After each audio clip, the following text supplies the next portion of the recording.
மண்ணை காப்போம் நித்தம், இது விண்ணை புழக்கும் சத்தம்.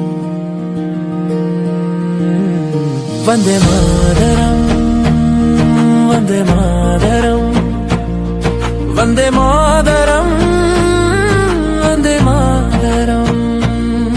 அந்த வானம் எட்ட சொல்லு வந்தே மாதரம், வந்தே மாதரம். பூமி எங்கும் சொல்லு வந்தே மாதரம், வந்தே மாதரம்.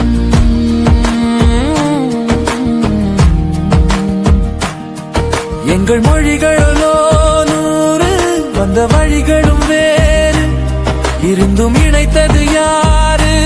அதுதான் இந்தியா பாரு. எங்கள் உடல் தன்னில் உன்னை வைத்து உயிராக காப்போம். இந்த உலகெங்கும் உந்தன் புகழ் கொண்டு சேர்ப்போம். சுவாசம் தந்து நேசம் காக்கும் தாயே, உனது மடியில் தவிலும் நாங்கள் சென்று விட்டோம். இன்று கூடி ஒற்றுமையாய் மூவண்ண கொடியை நெஞ்சில் நெஞ்சில் தைத்து, நெஞ்சமெல்லாம் உன்னை அடி வைத்து, இமயம் குமாரி கையை கோத்து நாங்கள் சொல்லும் வாழ்த்து. வந்தே மாதரம்.